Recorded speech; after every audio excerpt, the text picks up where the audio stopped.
Chapitre 11. Ce que j'entendis dans le tonneau. Je te dis que non, disait John Silver. C'était Flint qui nous commandait. J'étais son quartier-maître et j'avais encore ma jambe à cette époque. Je l'ai perdue le même jour où le vieux Pew eut les 2 yeux brûlés. C'est aussi le même chirurgien qui nous soigna, et c'était un malin. Celui-là, frais et moulu de l'université, sachant le latin et toute la boutique. Ce qui ne l'a pas empêché d'être pendu comme les camarades et de sécher au gibier de Corso Castle. Mais pour en revenir à notre histoire, il s'agit des hommes de Roberts, et cela leur arriva après avoir changé à tout instant le nom de leur navire. C'était tantôt la Royale Fortune et tantôt autre chose. Tout cela n'est bon qu'à vous faire pincer. À mon avis, quand un navire a été baptisé une bonne fois, il doit garder son nom jusqu'au bout. C'était le système d'England. Aussi, voyez si la Cassandra ne nous ramena pas sains et saufs de Malabar après la capture du vice-roi des Indes. C'était aussi le système du vieux Flint, qui s'en tint toujours à son Valrus. Et je l'ai vu assez souvent près de Coulé-Bas sous le poids de l'or, le Valrus.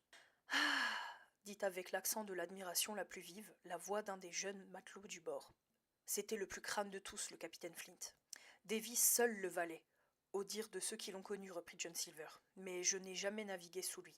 D'abord avec England, puis avec Flint. Voilà toute mon histoire. Et maintenant ici, pour mon propre compte, si j'ose ainsi dire. De mes campagnes avec England, il me resta à net 900 livres sterling et 2000 de mes campagnes avec Flint. Ce n'est pas trop mal pour un simple matelot comme tu vois. Et le tout en sûreté à la banque, car ce n'est pas tout de gagner gros, il faut savoir économiser. Où sont les hommes d'England à l'heure présente? Du diable si je le sais. Et les hommes de Flint? Damn. La plupart sont ici et bien aise d'avoir du pudding à discrétion, car plus d'un se trouvait réduit à mendier. C'est comme le vieux Pew qui était aveugle et qui aurait dû donner l'exemple. Fallait-il pas qu'il dépensât 1200 livres par an, comme un lord au Parlement? Où est-il maintenant avec ce beau système, mort et enterré? Mais nous l'avons tous vu mendier son pain pendant plus de 2 ans. Je te le demande un peu si c'est la peine d'écumer les mers pendant 30 ans pour arriver à ce résultat. Ma foi non, répondit le jeune matelot. Mais de quoi savent profiter les imbéciles, reprit John Silver. De rien. Écoute-moi, garçon. Tu es jeune, c'est vrai, mais tu as autant de cervelle qu'un vieux gabier. Je l'ai vu d'abord quand j'ai fait ta connaissance. On peut imaginer mes sentiments en entendant l'abominable Gredin se servir littéralement avec un autre des mêmes flatteries par lesquelles il m'avait amorcé. Avec plaisir, je lui aurais arraché sa langue de vipère, mais il n'y avait pas à y songer. Il poursuivit sans se douter des réflexions que m'inspiraient ces paroles. Aussi je vais te dire la fin de notre histoire.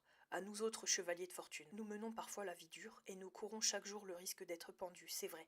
Mais nous mangeons et buvons comme des coqs en pâte. Et quand la croisière est finie, ce n'est pas 100 sous, mais 100 livres que nous avons en poche. Malheureusement, pour le grand nombre, ça ne sert qu'à boire et à s'amuser jusqu'à ce qu'ils restent sans chemise sur le dos et se voient obligés de reprendre la mer. Ce n'est pas ma manière à moi. Je mets tout de côté, un peu ici, un peu là, jamais beaucoup à la fois de peur d'éveiller des soupçons. Et le résultat? Le résultat, c'est qu'en rentrant de cette expédition-ci, je m'établis gentleman pour de bon. Il est bientôt temps, diras-tu, car j'ai 50 ans sonné.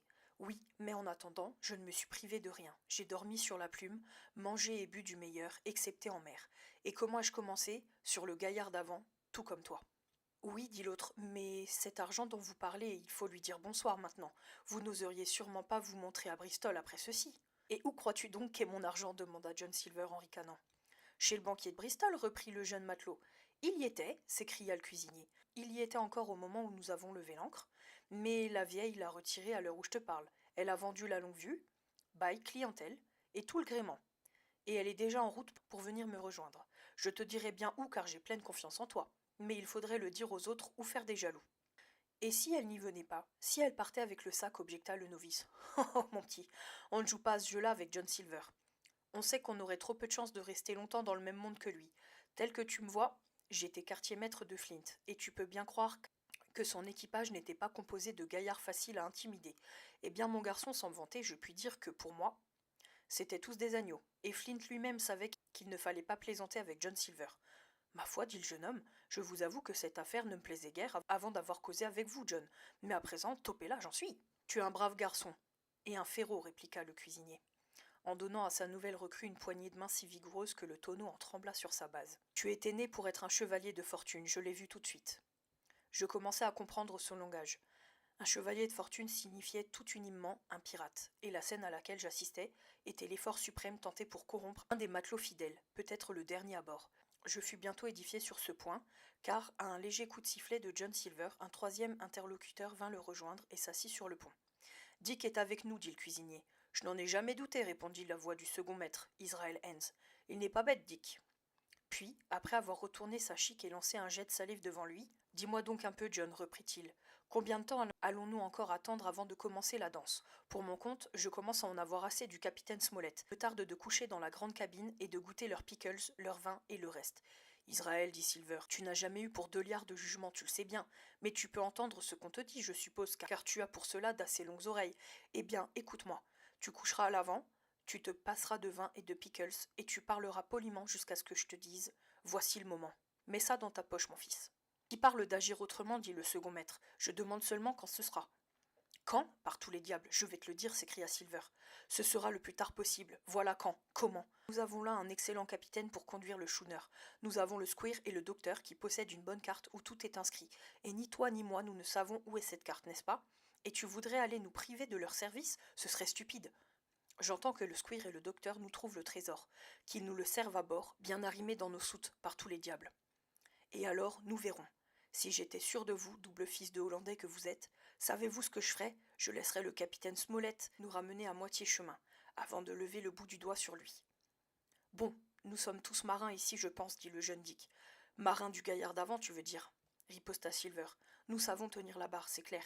Mais qui nous dira la route? C'est là que vous brillerez, tous tant que vous êtes les malins. Si l'on m'en croyait, nous laisserions le capitaine Smollett nous remettre en chemin au moins jusqu'aux vents alizés, et alors nous pourrions nous passer de lui. Mais je vous connais, il n'y a pas à faire crédit d'autant de patience. C'est pourquoi j'en finirai avec les gens de l'arrière, dans l'île même, aussitôt que la monnaie sera à bord, et tant pis pour nous. C'est dommage, mais vous n'êtes jamais content que si vous avez à boire. Ah, ce n'est pas drôle d'avoir à compter avec des idiots comme vous. Ne te fâche pas, John, dit Israël avec humilité. Eh, je n'ai que trop de sujets de me fâcher. J'en ai vu des navires à la côte, et des braves garçons pendus sur les quais, et toujours pour s'être trop pressés. Comprenez-moi donc, 1000 millions de bombes et de boulets, j'ai quelque expérience de ces choses, que diable. Si vous vouliez seulement m'écouter, bien prendre vos mesures et regarder devant nous, vous rouleriez carrosse avant 6 mois. Mais non, je vous connais du rhum aujourd'hui et la potence demain, voilà votre affaire. On sait que vous prêchez à merveille, John, finit par dire Israël. Mais il ne s'agit pas seulement de bavarder en ce monde, nous en avons vu qui savaient manœuvrer aussi bien que vous et qui cependant n'avaient pas toujours des sermons à la bouche. Et oui, ils ne montaient pas sur leurs grands chevaux, ils aimaient s'amuser et savaient se donner une bosse à l'occasion, comme de bons compères qu'ils étaient. Vraiment? Et où sont-ils maintenant, ces bons compères? Pew était de ceux-là. Il mendiait quand il est mort. Flint en était aussi. C'est le rhum qui l'a tué à Savannah. Oh oui, c'était Jolly Merle. Mais où sont-ils maintenant?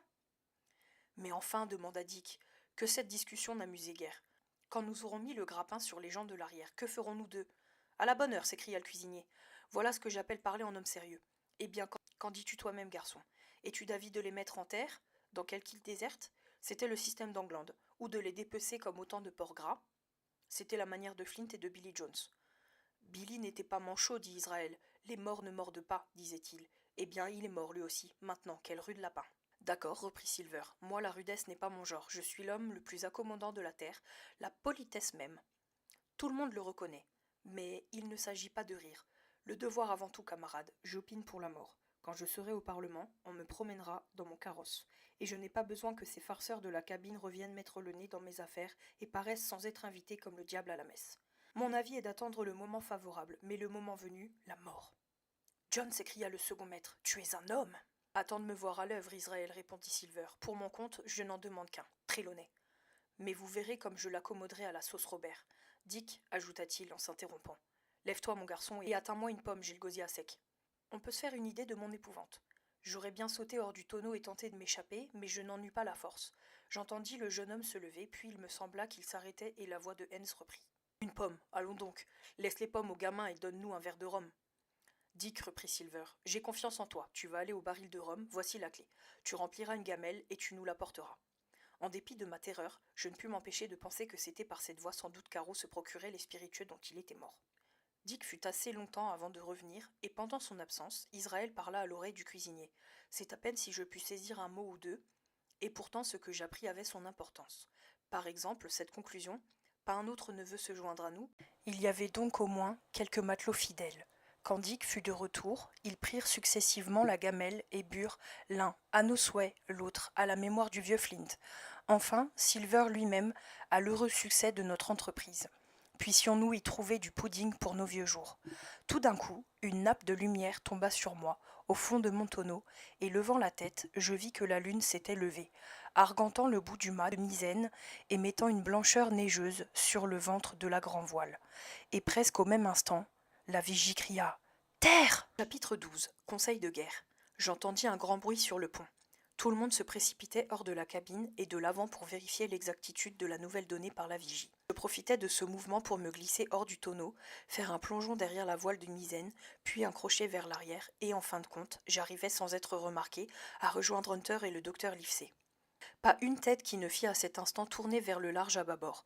Une ceinture de brouillard venait de se lever à l'horizon en même temps que la lune.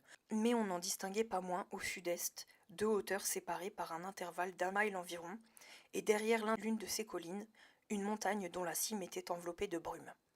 Je voyais tout cela comme dans un rêve, car j'étais encore sous l'impression de l'affreuse terreur que je venais d'éprouver. J'entendis la voix du capitaine Smollett donner des ordres. L'Hispaniola appuya de 2 points plus près du vent et suivit dès lors une route qui devait lui faire laisser l'île dans l'est.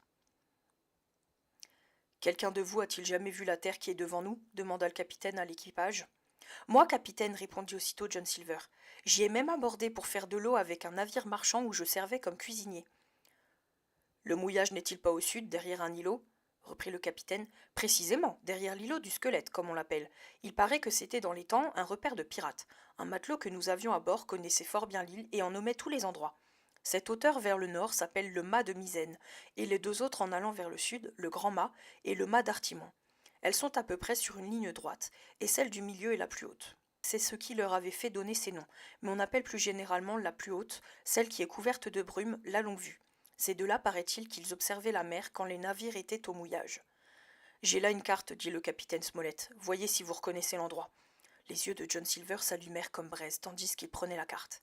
Mais un coup d'œil sur le papier m'avait suffi pour deviner qu'il allait être désappointé dans son attente.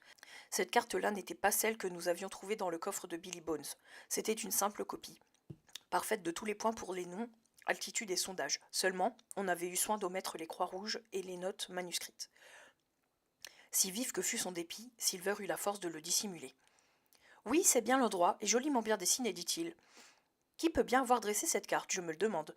Ce ne sont sûrement pas les pirates qui étaient bien trop ignorants. Ah, voilà le mouillage du capitaine Kidd, comme l'appelait mon camarade. Il y a là un fort courant allant au sud, puis au nord et à l'ouest, le long de la côte. Vous avez eu bien raison, capitaine, d'appuyer sur le vent et de laisser l'île à bâbord. Au moins, si votre intention est d'y mouiller, il n'y a pas de meilleure relâche dans ces parages. »« C'est bien, mon brave, répondit le capitaine. Vous pouvez aller. Si j'ai encore besoin du secours de votre expérience, je vous le dirai. » J'étais stupéfait de l'audace avec laquelle John Silver avouait connaître l'île. Presque aussitôt, à ma frayeur extrême, il se rapprocha de moi. Certes, il ne pouvait se douter que du fond du tonneau aux pommes j'avais entendu l'exposé de ses atroces projets, et pourtant je venais de concevoir une horreur si vive de sa cruauté et de son hypocrisie que je pus à peine réprimer un tressaillement en le voyant poser sa main sur mon épaule. « Ah, fit-il, c'est un vrai paradis que cette île pour un garçon de ton âge. Vas-tu t'en donner de grimper aux arbres, de te baigner, de poursuivre les chèvres sauvages et d'escalader les montagnes? Rien que d'y penser, je me sens rajeunir de 30 ans. Je ne pense plus à ma béquille. Est-ce assez bon, tout de même, d'être jeune et d'avoir ses 10 doigts aux pieds? Quand tu iras à terre, Fio, ne manque pas de venir trouver le vieux John.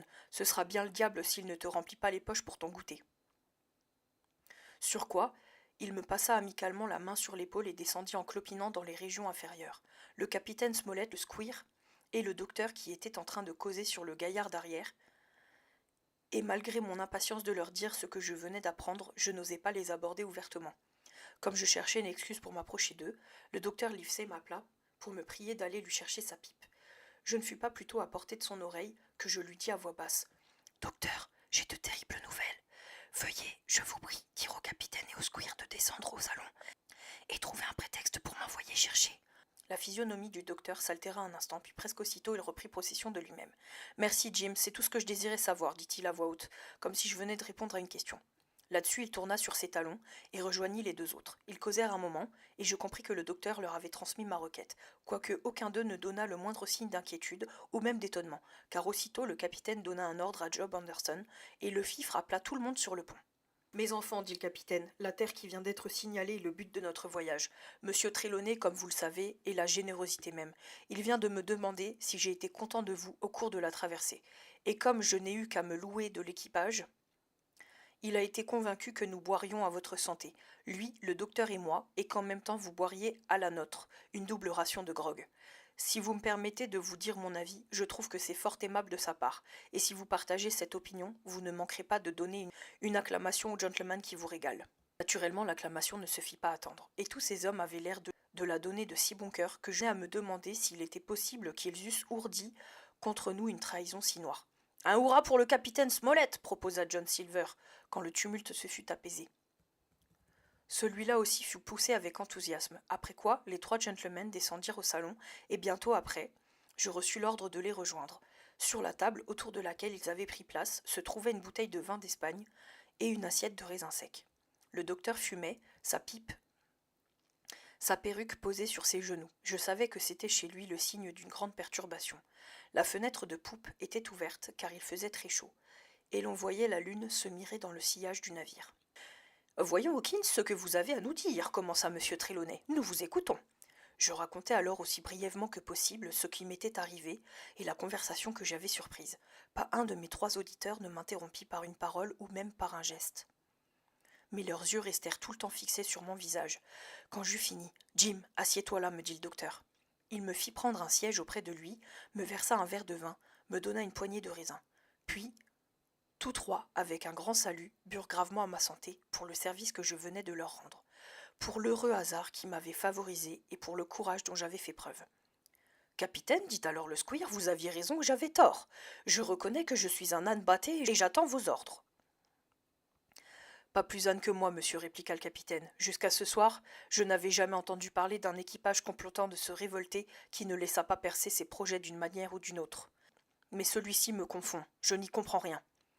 Permettez, capitaine, l'explication est fort simple, dit le docteur. C'est John Silver qui a tout fait. Et John Silver, ne vous y trompez pas, est un homme remarquable. Il ferait surtout remarquablement bien au bout de la grande vergue. Pendu par le cou, reprit le capitaine. Mais nous bavardons et cela ne mène à rien. Analysons la situation. Cela vaudra mieux, n'est-il pas vrai, monsieur Trelawney? Monsieur, vous êtes notre commandant, c'est à vous de parler, dit le squire d'un air magnanime. Je parle donc. Il me semble que 3 ou 4 points se dégagent du récit de Jim. Le premier, c'est qu'il faut aller de l'avant. Si je donnais l'ordre de virer de bord, les gaillards se révolteraient sur l'heure. Le second, c'est que nous avons du temps devant nous, au moins jusqu'à ce que le trésor ait été trouvé. Le troisième, c'est que quelques-uns des hommes sont encore avec nous. Or, nous ne devons pas nous le dissimuler. Tôt ou tard, il faudra en venir au coup. Je propose donc de prendre, comme on dit, l'occasion aux cheveux, et de tomber sur les mécréants au premier moment favorable, quand ils s'y attendront le moins. Nous pouvons, je pense, compter sur vos domestiques, monsieur Trelawney? Comme sur moi-même, répondit le squire. Cela fait déjà 3. Avec nous 4, en comptant Hawkins comme un homme, cela fait 7. Quant aux autres fidèles, ce sont probablement les hommes directement engagés par Trelawney, avant qu'il eût affaire à John Silver, fit remarquer le docteur. Hélas, dit le squire, Hens était de cela. Moi aussi, j'aurais pensé pouvoir me fier à Hens, déclara le capitaine. Quand je pense que ces misérables sont anglais, il me prend des envies de faire sauter le navire, s'écria M. Trelawney. Bref, messieurs, reprit le capitaine, la situation n'a rien de gai. Le mieux que nous puissions faire est de nous tenir sur nos gardes et d'attendre l'occasion. Ce n'est pas amusant, je le sais. On aurait mieux en venir tout de suite aux mains. Mais ce serait folie, tant que nous ne saurons pas exactement quelles sont nos forces. Donc, mettons en panne et guettons le vent. Voilà mon avis. Jim peut nous être plus utile que personne, dit le docteur. Les hommes ne se méfient pas de lui et il est fin comme l'ambre. Hawkins, j'ai en vous une confiance prodigieuse, ajouta le squire. Si flatteuse qu'elle fût, cette confiance me semblait bien peu justifiée à moi, qui me sentais si jeune et sans expérience, et pourtant, un singulier concours de circonstances devait véritablement faire de moi l'artisan du salut commun. En attendant, nous avions beau compter, nous n'étions sûrs que de 7 hommes sur 26, et sur les 7, il y avait un enfant, de sorte qu'en réalité notre partie se composait de 6 hommes faits contre 19. Chapitre 13. Comment je débarquais. Au jour, quand je montais sur le pont, l'aspect de l'île n'était déjà plus celui de la veille. Quoique la brise fût complètement tombée, nous avions fait du chemin pendant la nuit et nous étions maintenant en panne, à un demi-mile environ, au sud-est de la côte orientale. À perte de vue, les terres étaient couvertes de bois, sur la teinte sombre desquels tranchait le sable jaune de la plage. Çà et là s'élevaient de grands arbres, de l'espèce des pins, parfois isolés, parfois groupés en bouquets. L'ensemble était monotone et triste. Toutes les hauteurs qui le dominaient avait des formes bizarres et se composait de rochers nus entassés en amphithéâtre. La longue-vue, qui avait au moins 300 pieds de plus que les autres, était aussi la plus étrange, presque à pic, de tous côtés et coupée net au sommet comme le piédestal d'une statue. L'Hispagnolia roulait ferme, ses boutes or tirant sur les poulies, son gouvernail battant la poupe, toutes ses membrures craquant, gémissant et grinçant comme le plancher d'une usine. J'étais obligé de me tenir accroché à un cordage pour ne pas tomber. Tout tournait autour de moi, car, quoique assez bon marin, quand nous étions en marche, je n'ai jamais pu m'habituer sans mal au cœur à me sentir ainsi roulé comme une bouteille flottante, surtout le matin et l'estomac vide. Peut-être l'aspect désolé de l'île, avec ses bois mélancoliques, ses rochers stériles et les brisants sur lesquels on voyait la mer se précipiter en écumant, avec un bruit de tonnerre, avait-il aussi sa part dans l'impression de malaise et de tristesse que j'éprouvais. Ce qu'il y a de sûr, c'est qu'en dépit du soleil brillant au-dessus de nos têtes, en dépit des oiseaux qui remplissaient l'air de leur gazouillement et de la satisfaction qu'on éprouve généralement à voir la terre après une longue traversée, je sentais, comme on dit, mon cœur descendre à mes talons. Et jamais depuis ce premier regard, je n'ai pu seulement penser sans dégoût à l'île au trésor. Nous avions en perspective une matinée de rude labeur, car il n'y avait pas le moindre souffle de vent et il fallait par conséquent mettre les canots à la mer pour remorquer le schooner à la rame, l'espace de 3 ou 4 miles jusqu'à l'étroit goulet qui conduisait au havre du Squelette. Je m'offris à aller dans un des canots où je n'avais naturellement que faire. Il faisait une chaleur accablante et les hommes pestaient de leur mieux en poussant l'aviron. Le canot où je me trouvais avait pour chef Anderson, qui, au lieu de maintenir la discipline, murmurait plus haut que les autres. Enfin, dit-il en jurant, ce n'est pas pour toujours, heureusement. Cela me parut fort mauvais signe, car jusqu'à ce moment, les hommes avaient travaillé de bon cœur et de bonne humeur. Évidemment, la vue seule de l'île suffisait à mettre toutes les cervelles en ébullition. Pendant toute la durée de cette laborieuse manœuvre, John Silver, debout, dans le canot de tête, servit de pilote. Il connaissait manifestement la passe comme sa poche, et quoique l'homme qui tenait la sonde trouva fréquemment plus ou moins d'eau que n'en indiquait la carte, John Silver n'hésita pas une seule fois. Nous nous arrêtâmes à l'endroit même où une ancre était marquée sur la carte, à un tiers de mille environ de la côte, entre la terre et l'île du Squelette. Le fond de la mer était du sable fin. La chute de notre ancre mit en rumeur des milliers d'oiseaux qui s'élevèrent en tournoyant au-dessus des bois, mais ils redescendirent en moins de 4 ou 5 minutes et tout retomba dans le silence. Cette petite rade était complètement entourée de terre, perdue dans les bois en quelque sorte, car les arbres venaient jusqu'à la ligne des hautes marées, sur une plage très basse, et les collines se trouvaient à une assez grande distance. 2 ruisseaux marécageux se déversaient dans cette espèce d'étang, non sans se répandre à leur embouchure sur une assez vaste surface de terre molle et humide. Aussi, la végétation sur cette partie de la côte avait-elle une sorte d'éclat empoisonné. Un fortin entouré de palissades avait été construit sur la droite, comme on le verra bientôt. Mais il était impossible de l'apercevoir du schooner, à cause des arbres qui le masquaient, et n'eût été la carte ouverte sur l'habitacle de la boussole, nous aurions pu croire, tant l'aspect général du site était sauvage, que nous étions les premiers à pénétrer dans cette baie, depuis que l'île avait surgi à la surface de la mer. On n'entendait ni un souffle de vent, ni un bruit quelconque. Or, le ressac des vagues, sur les brisants, à plus d'1 mille de distance. Il y avait dans l'air une odeur toute spéciale d'eau stagnante, de feuilles d'arbres et de troncs pourris. Je remarquai que le docteur en était désagréablement impressionné et faisait la grimace, comme s'il avait senti un œuf gâté. « Je ne garantis pas qu'il y ait des trésors ici, dit-il, mais je garantis bien qu'il y a de la fièvre. » Si l'attitude de l'équipage était déjà alarmante dans les canots, elle devint tout à fait menaçante quand les hommes remontèrent à bord. On les voyait se tenir par groupes sur le pont, chuchotant et discutant. L'ordre le plus simple était accueilli par un regard furieux et exécuté avec une mauvaise volonté évidente. Même les matelots sur lesquels nous pensions pouvoir compter semblaient atteints par la contagion. La révolte planait visiblement sur nos têtes comme un nuage orageux. Et il n'y avait pas que nous à la redouter. John Silver sautillait d'un groupe à l'autre, s'exténuant à en prêcher le calme. Quant à l'exemple, personne n'aurait pu le donner meilleur. Il n'était que sourire, politesse et bonne volonté. Au premier signe, John Silver était sur sa béquille avec le plus aimable. « Certainement, monsieur. » Et quand il n'eut plus rien à faire, il se mit à chanter, exhibant tout son répertoire, comme pour mieux masquer la mauvaise humeur générale. De tous les symptômes inquiétants, Dans cette triste journée, l'anxiété visible de John Silver nous parut le pire. Nous tînmes conseil dans le salon. Si je risque un autre ordre, j'aurai tout l'équipage sur le dos, dit le capitaine. On me répond impoliment, il n'y a pas à le nier. Eh bien, si j'ai seulement l'air de m'en apercevoir, les pics et les haches se mettront de la partie. D'autre part, si je ne réponds pas, John Silver verra qu'il y a anguille sous roche et tout est fini. Au fond, voulez-vous que je vous dise? Nous ne pouvons compter que sur un seul homme. Et cet homme demanda le squire. C'est Silver lui-même. Il a autant de désir que vous et moi de voir ces gens se tenir tranquilles. Peut-être suffirait-il qu'il eût l'occasion pour les ramener bientôt à la raison. Cette occasion, je vous propose qu'on la lui donne. Accordons une permission générale d'aller à terre. S'ils partent tous, nous verrons à défendre le navire. S'ils refusent tous de le quitter, enfermons-nous dans la cabine et Dieu défende le bon droit. Si les plus enragés seuls s'en vont, croyez-moi, Silver les ramènera aussi doux que des agneaux. On décida de s'en tenir à cet avis. Des pistolets chargés furent distribués à tous les hommes sûrs. On mit Joyce, Hunter et Redruth dans la confidence de l'affaire. Je dois même dire qu'ils accueillirent la nouvelle avec moins de surprise et d'inquiétude que je l'aurais cru. Puis, le capitaine remonta sur le pont et s'adressa à l'équipage. « Mes enfants, dit-il, nous avons eu une rude matinée, nous sommes tous las, de méchante humeur. Un tour à terre ne fera de mal à personne. Les canots sont encore à l'eau. Prenez-les. Qui voudra peut aller à terre pour toute l'après-midi. Une demi-heure avant le coucher du soleil, je ferai tirer un coup de canon pour la retraite. Il faut que les imbéciles aient cru qu'ils allaient se casser le nez sur des trésors en mettant pied à terre, car ils quittèrent à l'instant leur air maussade et poussèrent des hurrahs qui se répercutèrent dans tous les échos d'alentour.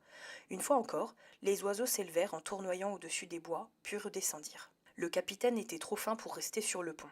Il se hâta de redescendre, laissant à Silver le soin d'arranger le départ. En cela, il agit sagement, car s'il était resté une minute de plus, il lui aurait été difficile de ne pas voir ce qui crevait les yeux. Non seulement Silver était le vrai commandant, mais l'équipage commençait à subir son autorité avec quelque impatience. Les honnêtes gens, s'il en restait encore, devaient être stupides pour ne pas voir ce qui se passait. Pour mieux dire, tout le monde était plus ou moins gagné par la contagion de l'indiscipline, mais quelques-uns des hommes, bons diables au fond, ne pouvaient être poussés plus loin. Autre chose, de se montrer impertinent et paresseux. Autre chose, de prendre un navire d'assaut et de tuer des gens qui ne vous ont rien fait. Enfin, tout s'arrangea. 6 hommes devaient rester à bord, et les 13 autres, y compris John Silver, commencèrent à s'embarquer. Ce fut en ce moment que me vint en tête la première des idées folles qui contribuèrent tant à nous sauver la vie. Puisque Silver laissait sur le schooner une garnison de 6 hommes, il devenait impossible de s'en emparer et de le défendre contre ceux qui allaient à terre. Puisque cette garnison ne se composait que de 6 hommes, il était également clair que mes amis ne pouvaient pas avoir besoin de moi. La fantaisie me prit de m'en aller dans l'île. Aussitôt fait que pensé. Je passe par-dessus bord, je me laisse glisser le long d'une amarre et je me blottis sur l'avant du canot le plus voisin, à l'instant même où il partait. Personne ne fit attention à moi, si ce n'est l'un des rameurs qui me dit « C'est toi, Jim, baisse la tête !» Mais Silver de l'autre canot ouvrit les yeux et demanda si c'était moi. Je commençais à comprendre mon imprudence et ma sottise. Par bonheur, les 2 canots luttaient de vitesse pour arriver au rivage. Et celui où je me trouvais, étant à la fois le plus léger et le mieux monté, arriva le premier de plusieurs longueurs. Ces bossoirs avaient frappé les arbres de la grève. J'avais empoigné une branche et sauté dans les broussailles. Avant que Silver fût arrivé, tant s'en faut. « Jim, Jim !» cria-t-il. Mais je n'avais garde de répondre. Sautant, plongeant dans les fourrés, courant à perdre haleine, j'allais aussi vite et aussi loin que mes jambes purent me porter. Chapitre 14. Le premier coup. J'étais si content d'avoir échappé à John Silver que je commençais à considérer avec intérêt l'étrange pays où je venais d'aborder. J'avais d'abord traversé une plaine marécageuse, couverte de saules, de roseaux et d'arbres qui m'étaient inconnus. Puis, j'étais arrivé au bord d'une grande clairière sablonneuse, longue d'1 mille environ, où s'élevaient des pins et des chênes verts. Au loin apparaissait une des collines dont le profil décharné brillait au soleil. Il m'était donc donné de goûter les joies de l'explorateur. L'île était inhabitée. J'avais laissé en arrière mes compagnons de voyage. Je n'avais devant moi que des arbres et des animaux sauvages. Tout m'était nouveau. Les fleurs, les oiseaux, les serpents. J'en vis un qui souleva la tête au-dessus du rocher où il reposait et qui me siffla dans la figure avec un bruit assez semblable à celui d'une toupie. Je ne me doutais guère que je me trouvais en présence d'un ennemi mortel et que ce bruit était celui du fameux serpent à sonnette. Bientôt, je touchai à un long fourré de ces arbres, pareils à des chênes, et qui poussent dans le sable en broussailles avec des branches entrelacées et un feuillage aussi serré que du chaume. Ce fourré couvrait une sorte de dune et devenait de plus en plus épais en descendant jusqu'à la marge d'un assez grand marais couvert de roseaux, à travers lequel un des ruisseaux que j'avais remarqué suintait paresseusement jusqu'à la mer. Le marais fumait sous le soleil brûlant et les rochers de la longue-vue semblaient trembloter à travers la buée. Tout à coup, il y eut dans les roseaux une sorte de révolution. Un canard sauvage s'éleva avec un couac, un autre le suivit, puis une nuée d'oiseaux qui criaient et tourbillonnaient dans les airs. Je jugeai tout de suite que quelqu'un de mes camarades devait approcher du marécage. En quoi je ne me trompais point, car j'entendis bientôt une voix humaine, encore assez éloignée, mais qui me parut se rapprocher rapidement de l'endroit où je me trouvais. Cela me fit grand-peur. Aussi m'empressai-je de me glisser sous le chêne vert le plus proche, et tapi dans ses basses branches, je restai là, accroupi, retenant mon haleine, silencieux comme une souris. Une autre voix répondit bientôt à la première, puis celle-ci, dans laquelle je reconnus alors celle de John Silver, recommença à parler et continua pendant assez longtemps, interrompue de temps à autre par la seconde. À leur ton, je jugeai qu'elle parlait avec animation, presque avec colère, mais pas un mot distinct n'arrivait à mon oreille. Enfin, les deux interlocuteurs parurent s'arrêter. Sans doute, ils s'étaient assis, car ils ne se rapprochaient plus de moi, et les oiseaux, cessant de tournoyer dans les airs, redescendaient peu à peu dans le marécage. Une sorte de remords se fit alors jour dans ma conscience. Il me sembla que je ne faisais pas mon devoir en flânant pour mon plaisir, qu'ayant eu la témérité de venir à terre avec ces coquins, je devais au moins tenter de les surveiller et d'assister à leurs conseils. En un mot, je sentis qu'il fallait me rapprocher d'eux le plus possible, à l'ombre propice de ces grands arbres à branches traînantes dont j'étais entouré. Je me rendais assez exactement compte, par le bruit des voix, de la direction qu'il fallait prendre, et quelques oiseaux qui voletaient au-dessus des deux interlocuteurs m'aidaient à reconnaître le but. Rampant sur les mains et les genoux, je m'avançai sans bruit jusqu'à ce qu'enfin, glissant le regard dans une ouverture du feuillage, j'aperçus dans une petite clairière au bord du marais John Silver et un homme de l'équipage assis côte à côte et causant. Le soleil tombait d'aplomb sur eux. John Silver avait néanmoins jeté son chapeau à terre, et sa large face lisse et blonde, toute luisante de chaleur, était tournée vers l'autre d'un air suppliant. Camarade, disait-il, c'est uniquement parce que j'ai pour toi une véritable affection, tu peux croire. Si je ne m'étais pas coiffé de toi, crois-tu que j'aurais pris la peine de t'avertir? Tout est fini, et tu n'y peux rien. Ce que j'en dis est pour sauver ta tête, et si quelqu'un de ces sauvages le savait, que deviendrais-je? Voyons, Tom, dis-le-moi un peu. John Silver, répondait l'autre, et je vis que sa figure était rouge comme braise et que sa voix rauque tremblait d'émotion. John Silver, vous n'êtes pas un enfant. Vous êtes un honnête homme, ou du moins vous en avez la réputation. Vous avez de l'argent, et c'est plus qu'aucun matelot ne peut dire. Vous êtes brave, ou je ne m'y connais pas. Pourquoi vous laisser mener par ce tas de vauriens? Allons donc, un peu de courage. Pour mon compte, aussi sûr que je suis là, j'aimerais mieux voir tomber mes deux bras que trahir mes devoirs.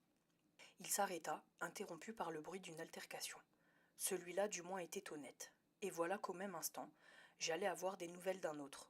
Au cri de colère qui avait retenti du côté du marais, succéda un cri de rage, puis un long, un horrible cri de douleur. Les rochers de la longue-vue, la troupe entière des oiseaux du marécage en fut épouvantée, et s'envolant en désordre, obscurcit l'air de plusieurs minutes.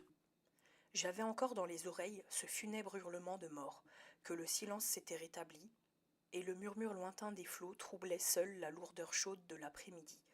Tom avait bondi comme un cheval sous l'éperon. Quant à John Silver, il n'avait même pas bougé. Il restait à sa place, légèrement appuyé sur sa béquille, observant son compagnon comme un serpent prêt à s'élancer sur sa proie. « John !» s'écriait le matelot en tendant la main vers lui. « Bas les pattes !» répliqua John Silver, sautant d'un mètre en arrière avec la vitesse et la légèreté d'un gymnaste accompli. « Bas les pattes si vous voulez, reprit l'autre. Que vous reproche donc votre conscience, que vous ayez peur de moi? Mais au nom du ciel, dites-moi, quel était ce cri ?» Ce cri, répondit Silver, souriant, mais toujours sur ses gardes. Son œil n'était pas plus grand qu'une tête d'épingle sur sa large face, mais il brillait comme un éclat de verre. Ce cri? Je pense que c'était le cri de mort d'Alan. À ces mots, le pauvre Tom se redressa pareil à un héros. « Alan » s'écria-t-il. « Alors Dieu ait son âme, c'était un brave marin et un honnête homme. Quant à vous, John Silver, vous avez été mon camarade, mais vous ne l'êtes plus. Si je dois mourir comme un chien, je mourrai faisant mon devoir. Vous avez tué Alan, n'est-ce pas? Eh bien, tuez-moi aussi, si vous pouvez. Mais vous trouverez à qui parler, je vous en préviens. Là-dessus, le brave garçon attendit un instant pour voir ce que répondrait Silver, mais voyant que l'autre ne bougeait pas, il lui tourna le dos et se dirigea vers la grève. Il ne devait pas aller loin. Saisissant de sa main gauche une branche d'arbre pour se tenir en équilibre, John Silver prit sa béquille de la droite et, avec un cri de rage, fit tournoyer dans l'air cette arme inattendue. Elle s'abattit, la pointe en avant, sur le pauvre Tom et le frappa avec une violence inouïe, juste entre les deux épaules, en pleine épine dorsale. Il leva les bras, exhala un gémissement sourd et tomba la face en avant. Était-il seulement étourdi? Avait-il les reins cassés du coup? C'est ce qu'on ne saura jamais. Il n'eut pas le temps de revenir à lui. John Silver agit comme un singe, même sans sa béquille, bondit sur lui et à 2 reprises lui plongea son couteau dans le dos. De mon embuscade, je l'entendais souffler comme un fauve tandis qu'il frappait. J'ignore si j'avais perdu complètement connaissance dans la terreur où me plongea cet horrible spectacle, mais pendant les quelques minutes qui suivirent, tout se confondit devant moi comme dans un brouillard. John Silver et les oiseaux du ciel, et le haut sommet de la longue vue tournoyait pêle-mêle à mes yeux. Mes oreilles bourdonnaient et je n'avais plus conscience de la réalité. Quand je revins à moi, le monstre s'était relevé, la béquille sous le bras et le chapeau en tête. À ses pieds, Tom gisait sans mouvement, mais le meurtrier ne le regardait même pas. Il était occupé à essuyer son coutelas sur une poignée d'herbe. Autour de lui, le soleil impassible brillait sur le marécage fumant et sur le sommet des hauteurs. Il semblait presque impossible de croire qu'un meurtre venait d'être commis. Une vie humaine tranchée dans sa fleur, à l'instant, et sous mes yeux. Cependant, John Silver mit la main à sa poche, y prit un sifflet et en tira un appel qui résonna dans les airs. Le sens de ce signal m'échappait, cela va sans dire, mais il réveilla mes terreurs. D'autres brigands allaient arriver qui me découvriraient peut-être. Ils avaient déjà assassiné 2 braves gens. Mon tour ne viendrait-il pas? Sans perdre une seconde, je me dégageai des branches qui m'entouraient, avec aussi peu de bruit que possible, et je me remis à ramper vers la grande clairière. Dès que je me vis hors du talis, je me mis à courir comme je n'avais jamais couru, sans m'occuper de la direction que je prenais, pourvu qu'elle fût en sens contraire de celle des assassins. Et à mesure que je courais, ma peur grandissait au point de devenir une frénésie. Et en vérité, était-il possible de se trouver dans un plus grand danger? Au coup de canon de retraite, comment oser rejoindre au canot ces démons encore fumant de leurs crimes? Le premier qui m'apercevrait n'allait-il pas me tordre le cou comme à une bécasse? Mon absence même ne disait-elle pas mes alarmes et par conséquent mes soupçons? C'est fini, me disais-je. Adieu à l'Hispagnolia. Adieu au squire, au docteur, au capitaine. Il n'y a plus pour moi que la mort, par la faim ou par les mains des révoltés.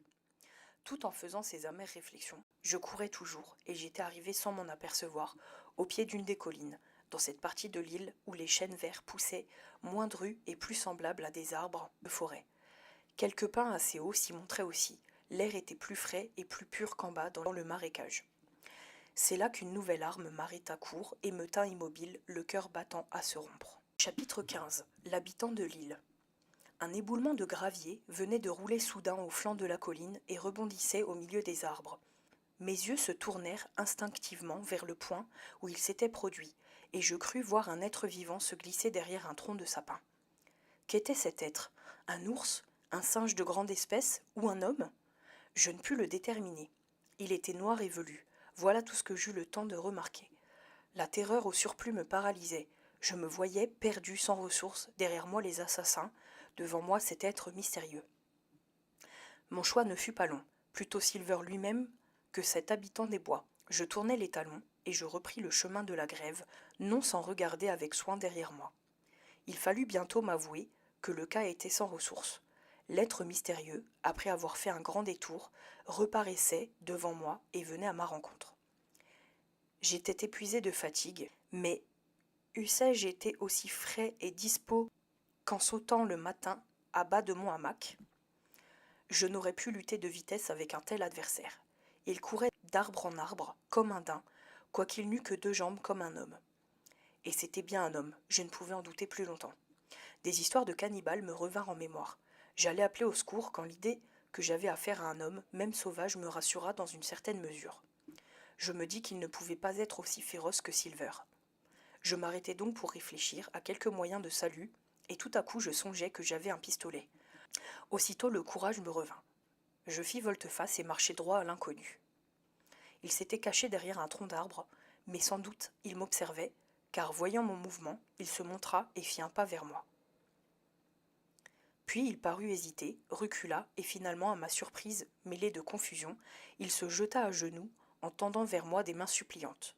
Je m'arrêtai aussitôt. « Qui êtes-vous » demandai-je. « Ben Gunn, » répondit-il, et sa voix était rauque, comme une vieille serrure rouillée. « Je suis le pauvre Ben Gunn, et il y a 3 ans que je n'ai parlé à une créature humaine. » Je m'aperçus alors que c'était un blanc comme moi, et même que ses traits étaient assez agréables. Sa peau, partout où on la voyait, semblait comme tannée par le soleil, ses lèvres même étaient noires, et ses yeux clairs faisaient le plus singulier effet dans une figure aussi brune. Jamais je n'avais vu mendiant aussi déguenillé. Son accoutrement était le plus étrange, composé de vieux haillons de matelot et de lambeaux de toile à voile. Retenu par tout un système d'agrafes, hétéroclites, des boutons de cuivre, des morceaux de bois, des bouts de ficelle goudronnés. La seule partie solide de son équipement était un vieux ceinturon de cuir à large boucle qui lui serrait les reins. « 3 ans » m'écriai-je. « Avez-vous fait naufrage sur cette île ?»« Non, camarade, je suis un pauvre marron. » Je connaissais ce mot, et je savais qu'il se reportait à une affreuse punition en usage parmi les pirates. Elle consiste à déposer le coupable dans une île déserte et lointaine avec une provision de poudre et de plomb et l'y abandonner pour toujours. « Marron depuis 3 ans, reprit-il. J'ai vécu tout ce temps de chair de chèvre, des baies sauvages et d'huîtres. Où que soit un homme, voyez-vous, il arrive toujours à vivre. Mais je suis joliment fatigué de ce régime, vous pouvez m'en croire. C'est moi qui mangerais volontiers un bout de fromage. Vous n'en auriez pas sur vous par hasard, non ? Bien souvent la nuit, j'ai rêvé que j'avais un grand morceau de fromage et que je le faisais griller sur les charbons. Mais hélas, en me réveillant, je me retrouvais ici. Si jamais je puis retourner à bord, lui dis-je, vous pouvez compter que vous aurez du fromage à la livre. Tout ce temps, il avait tâté l'étoffe de ma jaquette, caressé mes mains, admiré mes bottes, en montrant un plaisir enfantin à revoir une créature humaine. Mais à mes derniers mots, il tressaillit et releva la tête avec une de timidité sauvage. « Si jamais vous pouvez retourner à bord, demanda-t-il, et qui peut vous en empêcher ? » Pas vous, j'en suis sûr, répondis-je. Vous avez bien raison. Mais comment vous appelez-vous, camarade ? Jim, lui dis-je. Jim, Jim, répétait-il tout ravi. Eh bien, Jim, pendant des mois et des années, j'ai vécu comme un chien. Vous ne croiriez pas à me voir que j'ai une bonne mère tout comme un autre, n'est-ce pas ? Ma foi, non, répondis-je franchement. Eh bien, c'est pourtant vrai. J'en avais une qui valait son pesant d'or. Et moi, j'étais un garçon bien sage et je récitais mes leçons si vite qu'on ne distinguait pas un mot de l'autre. Voilà pourtant où j'en suis venu, Jim. Tout cela pour avoir commencé en jouant aux billes à l'heure de l'école. Ma mère me l'avait prédit, la digne femme. Aussi, j'ai fait mes réflexions. Allez, depuis que je vis ici. Ce n'est pas moi qu'on reprendra à boire du rhum, je vous le garantis. Tout au plus, un dé à coudre, histoire de porter bonheur, vous savez, si l'occasion se présente. Mais je veux mener une vie exemplaire. Et puis, il faut que je vous dise, Jim. Ici, il regarda autour de lui et baissa la voix. Je suis riche, très riche. Le pauvre diable a perdu la carte dans sa solitude, me disais-je. Peut-être lut-il cette conclusion sur mon visage, car il reprit avec impatience. Très riche, vous dis-je. Et savez-vous mon projet ? Je vous ferai riche aussi, Jim. Vous pourrez bénir votre étoile d'avoir été le premier à me trouver ici, mon petit. Mais tout à coup, sa physionomie changea. Il s'assombrit et, me prenant par la main, leva son index d'un air d'inquiétude. Jim, dites-moi la vérité, reprit-il. Ce n'est pas au moins le navire de Flint qui vous a conduit ici. Une inspiration me vint. Je me dis que nous pouvions peut-être trouver un allié en ce pauvre homme. Non, lui dis-je, ce n'est pas le capitaine de Flint. Flint est mort, mais je veux être franc, puisque vous le désirez, et je dois vous déclarer que pour notre malheur, nous avons à bord quelques-uns de ces hommes. Non, pas. Au moins un homme à une seule jambe ? Demanda-t-il d'une voix éteinte. John Silver ? Oui, John Silver, c'était son nom. Hélas, c'est le cuisinier de notre navire et aussi le meneur de la bande. Le pauvre diable tenait toujours ma main, il la serra avec violence. « Si c'est John Silver qui vous envoie, je suis mort, je le sais, dit-il. Mais Où croyez-vous être ? Reprit-il après un instant de silence. Pour mieux le rassurer, je lui dis en quelques mots le but de l'histoire de notre voyage et la position critique dans laquelle nous nous trouvions. Il m'écouta avec un profond intérêt, et quand j'eus fini mon récit. Je vois que tu es un bon garçon, Jim, reprit-il, et que vous êtes dans une triste passe. Eh bien, fiez-vous à Ben Gunn, et il vous en tirera. Seulement, mon petit, dis-moi une chose. Penses-tu que le squire serait homme à se montrer généreux pour celui qui viendrait à son aide, puisqu'il est dans une triste passe ? Comme tu le dis toi-même, je l'assurais que le squire était le plus généreux des hommes. Oui, mais je m'entends, reprit Ben Gunn. Je ne veux pas parler d'un poste de garde-chasse et d'une livrée. Ce n'est pas du tout mon affaire, mon petit Jim. Mais penses-tu bien qu'il me donnerait, disons, 1000 livres sterling sur cet argent qui est déjà mien, pour ainsi dire ? J'en suis sûr, répondis-je. Son intention a toujours été de faire une part à chacun. Et il me donnerait aussi le passage gratuit, reprit-il d'un air diplomatique. Le squire n'est pas un homme à vous refuser cette faveur. Vous nous serez utile pour la manœuvre si nous arrivons à nous débarrasser de ces forbans. C'est vrai, dit-il avec satisfaction, comme tranquillisé par cet argument. Eh bien, je vais te raconter mon affaire, reprit-il. Je faisais partie de l'équipage de Flint, sur le Valrus, quand il vint ici avec 6 hommes. 6 des plus robustes d'entre nous, pour enterrer son trésor. Ils demeurèrent à terre près d'une semaine. Nous avions ordre de les attendre à bord. Un beau matin, voilà le signal. Et Flint revint tout seul en canot, la tête bandée dans un foulard bleu. Le soleil se levait et frappait en plein son visage, qui était d'une pâleur mortelle. Mais il revenait, lui, vois-tu. Et les autres étaient morts. Morts et enterrés, tous les 6. Comment avait-il fait ? Personne n'aurait pu le dire. Que ce fût querelle, assassinat ou mort subite, il était seul et eux 6. Billy Bones lui servait alors de lieutenant et John Silver de quartier-maître. Ils lui demandèrent des nouvelles du trésor. Vous pouvez aller à terre et le chercher si le cœur vous en dit, répondit-il. Mais quant au Valrus, il va mettre à la voile et se remettre à l'ouvrage par les 100 000 tonnerres. Telles furent ses paroles. Pour lors, 3 ans plus tard, j'étais sur un autre navire, quand nous passâmes en vue de cette île. Camarades, c'est là que se trouve le trésor de Flint. Allons à terre et cherchons-le, m'écriai-je. Cela ne plaisait pas trop au capitaine, mais il fut obligé d'y consentir, et nous débarquâmes. Pendant 12 jours, nous ne fîmes que chercher, sans rien trouver. Mes camarades étaient furieux contre moi. Un soir, ils prirent le parti de revenir à bord, mais sans moi. Benjamin Gunn, me dirent-ils, voilà un fusil, une bêche et une pioche. Tu vas rester ici, garçon. Et chercher l'argent de Flint. Et ils m'abandonnèrent.